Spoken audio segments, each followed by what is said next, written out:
वालेकुम स्टूडेंट्स, आज हम पढ़ने जा रहे हैं अपना चैप्टर 3 जिसका नाम है डार्क टेवर एट गोल्डन आइड।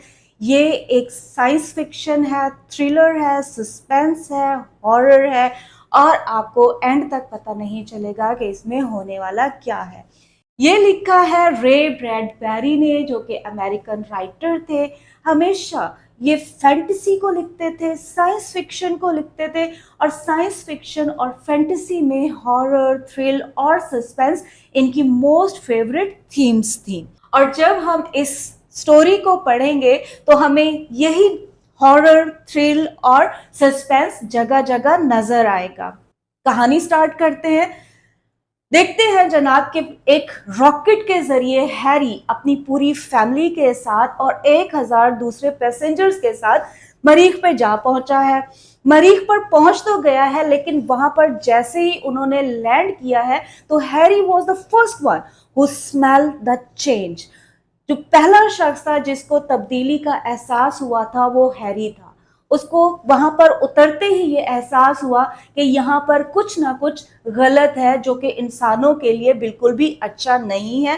वो बार बार उनको कहता है कि चलो वापस जमीन पे चलते हैं, जिसकी वजह से जिस पर उसकी बीवी कहती है कि क्या मतलब, क्या हम उस जगह लौट जाएं जहां पर जंग का खतरा है और किसी भी वक्त न्यूक्लियर बॉम्ब जो है वो आकर हमें एक्सप्लोड कर सकता है, हमें आकर तबाह बर्बाद कर सकता है।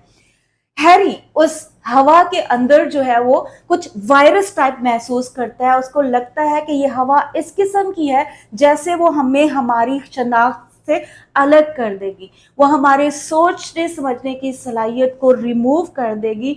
हम शायद अपने पास्ट को भूल जाएं, हमें ये याद ही ना रहे कि हम कहाँ से आए थे, हम कहाँ से बिलोंग करते हैं, हमारी ट्रेडिशंस क्या हैं, हमारी थिंकिंग पावर्स क्या होनी चाहिए, या फिर बीइंग ह्यूमन हमें किस तरह से बिहेव करना चाहिए।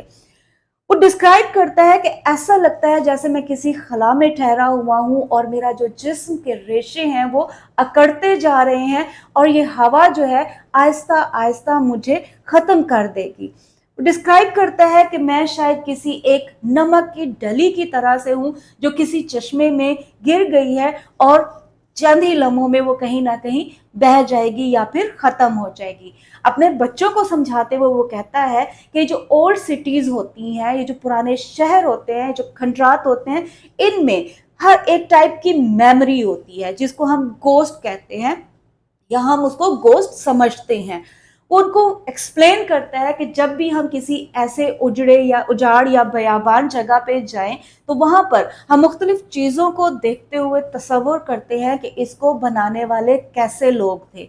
अगर हम सीढ़ी को देखते हैं तो हम ये सोचते हैं कि इस पर वो चढ़ते हुए लोग किस तरह से दिखाई देते होंगे, या फिर हम दीवारों पे बनी हुई तस्वीरों को देखें तो हमारे जहन में ये ख्याल आता है कि इसको बनाने वाला शख्स कैसा होगा। फिर वो अपने बच्चों को वहां जाने से रोक देता है। He is optimistic.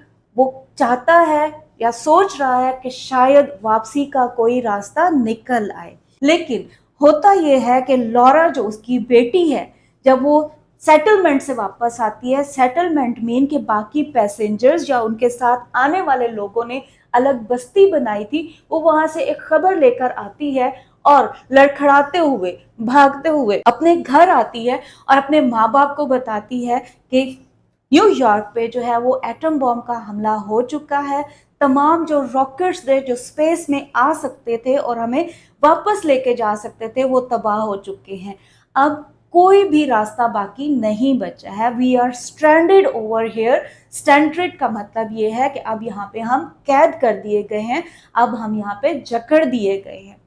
हैरी इस बात को सुन के बहुत ही अफसुर्दा होता है। वो गुस्से में आ जाता है और चाहता है कि इस एग्रेशन को निकाले, अपनी बेटी को वो मारे, लेकिन इसकी बजाय वो उसको फिर तसल्ली देते हुए कहता है कि ऐसा कुछ भी नहीं है, जंग एक ना एक दिन खत्म होगी और हम जमीन पर वापस लौट कर जाएंगे। پھر وہ اپنی بیوی سے کہتا ہے کہ کیوں نہ ہم ایک راکٹ بنائیں سب مل کر اور واپس جانے کی کوشش کریں۔ اس کی بیوی کہتی ہے کہ یہ ٹوٹلی نان سینس ہے اور عملی طور پر بالکل بھی ایسا پاسبل نہیں ہو سکتا ہے، لیکن وہ اس کو وہاں چھوڑ کے ہی سیٹلمنٹ کی طرف جاتا ہے جہاں پر لوگ بے فکری سے بیٹھے ہوئے ہیں۔ ہیری کو ان کو دیکھ کر غصہ آتا ہے کہ یہ کس قسم کے لوگ ہیں جن کو واپس جانے کی پرواہ بھی نہیں ہے اور نہ ہی ان کو یہ فکر ہے کہ ان کے اندر کس طرح سے تبدیلی آتی جا رہی ہے۔ وہ ان کو جا کے کہتا ہے کہ کیوں نہ ہم ایک راکٹ بنائیں اور واپس لوٹ چلیں، جس پہ وہ لوگ اس کا مذاق اڑاتے ہیں اور وہ کہتے ہیں کہ ہیری ہمارے پاس بہت ساری دھات پڑی ہوئی ہے، کچھ بلو پرنٹس بھی پڑے ہوئے ہیں، تم چاہو تو اکیلے کام کر لو، لیکن ہم تمہیں بتا دیں کہ اس کو پورا بنانے میں تمہیں کم از کم 30 سال کا عرصہ لگ جائے گا۔ ہیری جا کے اس شاپ میں کام کرنا شروع ہو جاتا ہے۔ وہ لوگ صرف اور صرف امیوز ہو رہے ہیں، اس کو دیکھ رہے ہیں اور آپس میں مذاق اڑا رہے ہیں کہ یہ کتنا بے وقوفانہ کام کر رہا ہے، مین کہ ایک امپاسبل سی چیز ہے، وہ واپس نہیں لوٹ کے جانا چاہتے۔ اسی دوران موسم تبدیل ہوا، شدید گرمی آئی، جس کی وجہ سے وہاں پہ جو کینلز تھیں وہ ساری کی ساری ڈرائی ہو گئیں، لوگوں نے گھروں سے باہر نکلنا بند کر دیا۔ اور اس شدید موسم کے بعد جو خزاں کا موسم آیا تو وہاں پر جو ہیری تھا اور اس کی پوری فیملی جو تھی وہ مارشین پیپل میں تبدیل ہو چکی تھی۔ ان کی جو سوچ تھی، ان کا جو ذہن تھا وہ ٹوٹلی چینج ہو چکا تھا۔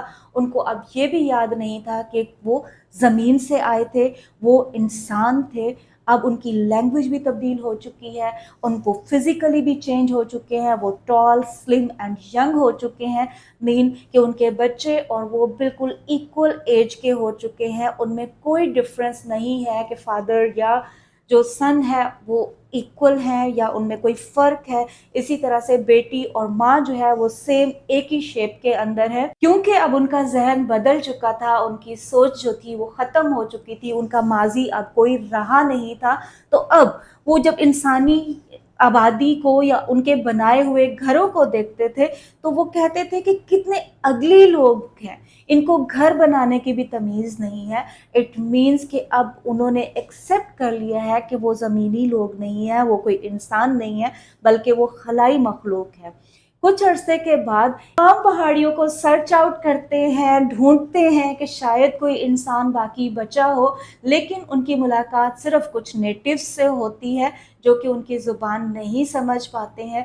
اس چیز کی رپورٹ وہ اپنے باس کو جا کے دیتے ہیں کہ سر یہاں پہ کوئی انسانی آبادی باقی نہیں رہی ہے، صرف اور صرف کچھ کالے لوگ ہیں جن کی زبان بھی الگ ہے ہم سے، جن کی شکل و صورت بھی ہم سے الگ ہے۔ اس پر ان کا جو لیفٹیننٹ ہے وہ ان سے انکوائر کرتا ہے کہ کیا ایسا ہو سکتا ہے کہ ان لوگوں نے ان کو مار دیا ہو؟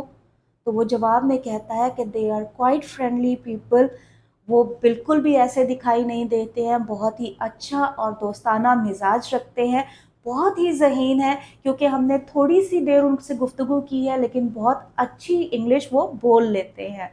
تو ان کے جو باس ہیں یا ان کا جو لیفٹیننٹ ہے وہ کہتا ہے کہ یہ ایک کوئی مسٹری ہے جس کو شاید آنے والے وقتوں میں حل کیا جا سکتا ہو۔ تو ہم نے دیکھا کہ کس طرح سے جو انوائرمنٹ تھا ہمیں فزیکلی اور مینٹلی چینج کرتا ہے، ہمارے بیہیویئر کو ڈسٹرپٹ کرتا ہے، ٹوٹلی ہماری جو تھنکنگ ہے وہ چینج ہو جاتی ہے۔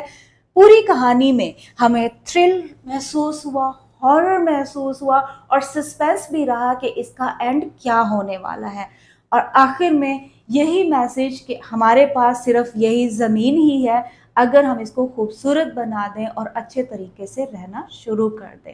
That's all for today۔ آج کا لیکچر یہیں ختم کرتے ہیں۔ امید ہے آپ کو سمجھ آیا ہوگا، اچھا لگا ہوگا، اور اگر آپ کو لگتا ہے کہ اس میں مزید امپرومنٹ کی ضرورت ہے، کوئی چیز مس ہے، تو آپ اپنی رائے کا اظہار کمنٹ باکس میں ضرور کیجیے۔ Till then، اللہ حافظ۔